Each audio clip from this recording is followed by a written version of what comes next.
So with that, I'm going to turn it over to Ed Gallagher, who was on vacation, to give him the opportunity to speak.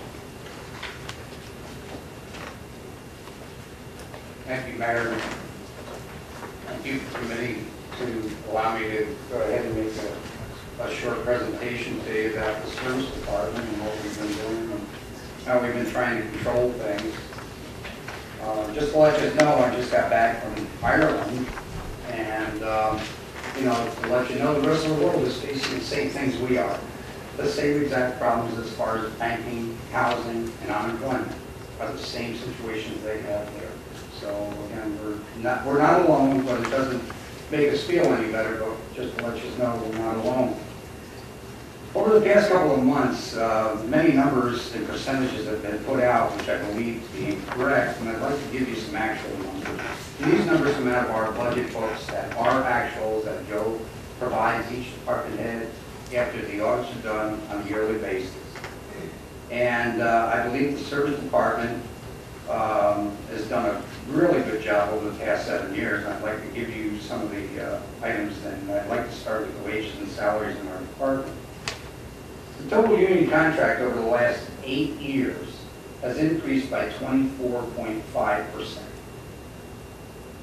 The actual increase in our department labor costs, though, was only 13%, which I'll explain to you in a minute.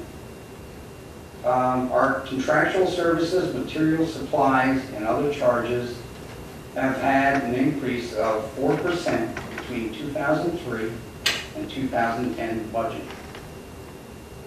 The Consumer Price Index, which everybody goes by, from 2003 through 2009 had been increased by 17.8%.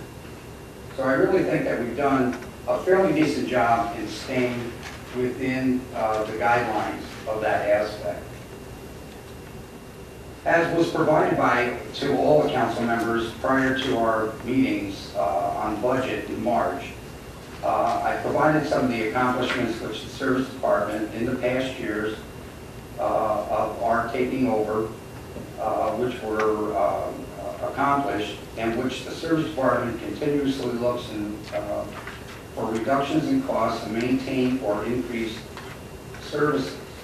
Under the labor force, 4 labor 2s retired and were replaced with people who were hired as labor 1s at an hourly rate reduction of $3.70 an hour, not to include benefits. We reduced pool staff over the years. We reduced overtime tremendously. There was a tremendous amount of overtime within the service department when the administration first took over, and the mayor requested us to really scrutinize that. 2 additional people were retired, and we never replaced them.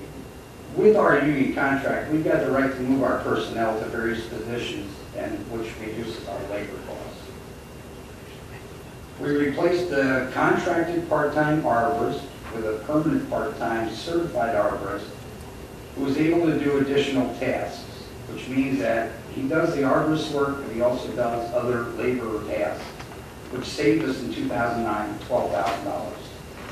We adopted a sensible salting program beginning in 2008, which saved us over the last 2 years $200,000, which also reduces the amount of salt contamination that goes into our creeks and streams. We established a weekly recycling. When I first took over, it used to be every other week. We established a weekly recycling program, which the city has been awarded the most improved city 2 years in a row by Cuyahoga County Solid Waste. The savings over the past 5 years in tipping fees for the recycling is $1.3 million that we would have paid the rubbish people had that not gone into the recycling program. We created a shift starting at 3 a.m. during the snow season, which minimizes overtime.